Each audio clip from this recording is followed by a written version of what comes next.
बिस्मिल्लाहिर्रहमानिर्रहीम।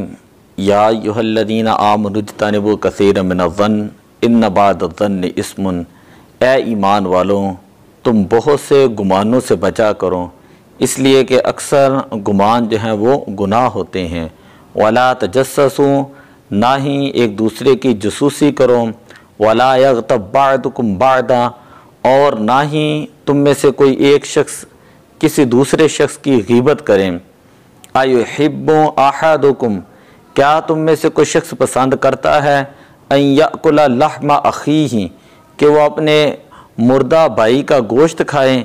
फ़करिहतुमुम, तुम इस चीज़ को नापसंद करते हो। वत्तकुल्लाह, तुम अल्लाह ताला से डरो, बेशक अल्लाह ताला तौबा को कबूल करने वाला और बहुत ज़्यादा रहम करने वाला है। इस आया मुबारका के अंदर कई मज़ामीन हैं। इनमें से सबसे पहला मज़मून ये है कि इंसान को अल्लाह ताला ने बदगुमानी से बचने का हुक्म इरशाद फरमाया है। हदीस पाक के अंदर आता है, हज़रत अबू हुरैरा रज़ियल्लाहु ताला अन्हु बयान करते हैं, हुज़ूर अलैहिस्सलातु वस्सलाम ने इरशाद फरमाया कि तुम गुमान करने से बचो, क्योंकि गुमान करना सबसे झूठी बात है। और तजस्सुस ना करो, और किसी के हालात जानने के लिए तफ्तीश ना करो, और किसी से हसद ना करो, और ना एक दूसरे से पीठ फेरो, और ना किसी से बुग़्ज़ रखो, और अल्लाह के बंदे भाई भाई बन जाओ। और एक रवायत में यह है कि एक मुसलमान के लिए जायज़ नहीं कि 3 दिन तक अपने भाई को जो है वो छोड़े रखे। मुस्लिम शरीफ की ये रिवायात मैंने पढ़ी हैं। तो बदगुमानी से बचने का जो है वो कुरान और हदीस के अंदर हुक्म है।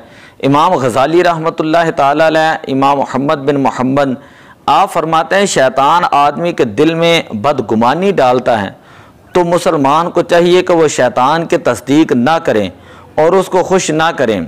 हत्ता कि अगर किसी के मुंह से शराब की बू आ रही है तो फिर भी इस पर हद लगाना जायज़ नहीं, क्योंकि हो सकता है कि उसने शराब का एक घूंट पी कर कुल्ली कर ली हो, शराब का एक घूंट पी कर कुल्ली कर ली हो, या किसी ने इसको जबरन शराब पिला दी हो, और इसका एहतमाल है तो वो दिल से बदगुमानी की तस्दीक करके शैतान को खुश ना करें। नबी अकरम सल्लल्लाहु अलैहि वसल्लम ने फरमाया, अल्लाह ताला ने मुसलमान पर मुसलमान के खून को, उसके माल को और उसके मुताल्लिक़ बदगुमानी जो है उसको हराम करार दिया है। दूसरा हुक्म इस आया मुबारका के अंदर यह है कि मुसलमान का ऐब तलाश न करें। हज़रत मुआविया रज़ियल्लाहु ताला अन्हु बयान करते हैं कि मैंने हुज़ूर अलैहिस्सलातु वस्सलाम को फरमाते हुए सुना, अगर तुम लोगों के उयूब तलाश करोगे तो तुम इनको ख़राब कर दोगे।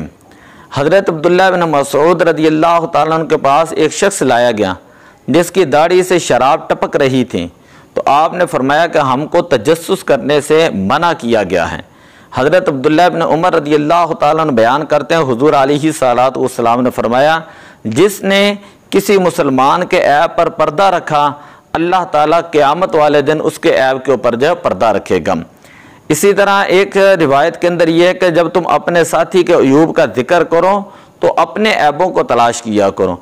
इंसान किसी के ऐब तो इंसान को नज़र आ जाते हैं, फ़ौरन हर चीज़ सामने नज़र आ जाती है, लेकिन अगर इंसान अपनी तरफ भी देखे कि इंसान के अपने अंदर जो है वो कितने ऐब होते हैं, किस किस तरह के ऐब इंसान की अपनी ज़ात के अंदर पाए जाते हैं, तो अगर इंसान अपनी ज़ात को देखें तो वो ऐब तलाश करना जो है वो बंद कर दे। हज़रत अबू हुरैरा रज़ियल्लाहु ताला अन्हु बयान करते हैं गीबत के हवाले से, तीसरा हुक्म इस आया मुबारका में, वला यग़्तब बअदुकुम बअदा, कि कोई शख्स तुम में से किसी दूसरे की गीबत ना करे। और गीबत खाना इतना सख्त तरीन गुनाह है कि इसके बारे में अल्लाह ताला ने फरमाया कि क्या तुम में से कोई शख्स पसंद करता है कि वो अपने मुर्दा भाई का गोश्त खाएं। फ़करिहतुमु, तुम इस बात को नापसंद करते हो, तो जब इस बात को नापसंद करते हो तो तुम गीबत क्यों करते हो एक दूसरे की। हज़रत अबू हुरैरा रज़ियल्लाहु ताला अन्हु बयान करते हो, हुज़ूर अलैहिस्सलातु वस्सलाम ने इरशाद फरमाया, क्या तुम जानते हो कि गीबत क्या चीज़ है। सहाबा कराम ने कहा, अल्लाह और उसके रसूल ही ज़्यादा जानने वाले हैं। आपने फरमाया, तुम अपने भाई का वो ऐब बयान करो जिसके ज़िक्र को वह नापसंद करे। तो हुज़ूर अलैहिस्सलातु वस्सलाम की बारगाह में अर्ज़ की गई, या रसूलल्लाह, अगर वो ऐब जिसको बयान किया जा रहा है वो उस भाई के अंदर मौजूद हो तो फिर क्या हुक्म है। हुजूर अलैहिस्सलातु वस्सलाम ने फरमाया इसी को तो गीबत कहा जाता है, और अगर वो ऐब उसके अंदर मौजूद नहीं तो उसको जो है वो बहतान कहा जाता है। बेशुमार अहादीस पाक हैं, अगर आप पढ़ कर देखें। हज़रत अनस बिन मालिक रज़ियल्लाहु ताला अन्हु फरमाते हैं हुजूर अलैहिस्सलातु वस्सलाम ने फरमाया जब मुझे मेराज कराई गई तो मैं ऐसे लोगों के पास से गुजरा जिनके पीतल के नाखून थे और वे नाखूनों से अपने चेहरों और सीनों को नोच रहे थे। मैंने पूछा ए जिब्राइल ये कौन लोग हैं? तो उन्होंने अर्ज़ की ये वो लोग हैं जो लोगों का गोश्त खाते थे और उनकी इज़्ज़तों को पामाल करते थे। हज़रत मुस्तौरिद रज़ियल्लाहु ताला अन्हु बयान करते हैं हुजूर अलैहिस्सलातु वस्सलाम ने फरमाया जिस शख्स ने किसी मुसलमान का गोश्त खाया अल्लाह ताला इसको इतनी ही दोज़ख की आग जलाएगा, और जिस शख्स ने किसी मुसलमान का हराम कपड़ा पहना अल्लाह ताला इसको इतना ही दोज़ख का कपड़ा पहनाएगा, और जिसने किसी शख्स को दिखावे और सताने के लिए खड़ा किया अल्लाह ताला उसको क़यामत के दिन दिखावे और सताने के लिए खड़ा करेगा। इसी तरह हज़रत अबू हुरैरा रज़ियल्लाहु ताला अन्हु बयान करते हैं हुजूर अलैहिस्सलातु वस्सलाम ने फरमाया जिसने दुनिया में अपने भाई का गोश्त खाया उसके पास उसके भाई का गोश्त लाया जाएगा और उससे कहा जाएगा कि जिस तरह तो दुनिया के अंदर अपने भाई का गोश्त खाता था अब यहाँ आखिरत के अंदर भी अपने भाई का गोश्त खा, और उसको चीख मारता हुआ मुँह फाड़ता हुआ जो है बिगाड़ता हुआ खाएगा। इसी तरह हज़रत अबू सईद हज़रत जाबिर रज़ियल्लाहु ताला अन्हुमा से बरवी है कि हुजूर अलैहिस्सलाम ने फरमाया अल-गीबतु अशद्दु मिनज़ ज़िना, गीबत ज़िना से ज़्यादा सख्त गुनाह है। सहाबा इकराम ने अर्ज़ की या रसूलल्लाह गीबत करना ज़िना से ज़्यादा सख्त गुनाह कैसे हो सकता है? तो आप सल्लल्लाहु अलैहि वसल्लम ने फरमाया जब इंसान ज़िना करता है तो वो तौबा करता है और अल्लाह ताला उसकी तौबा को कबूल कर लेता है, लेकिन गीबत जो है जिसके बारे में गीबत की जा रही है जब तक वो शख्स इसको माफ़ नहीं करेगा उस वक़्त तक इसका गुनाह माफ़ नहीं होगा।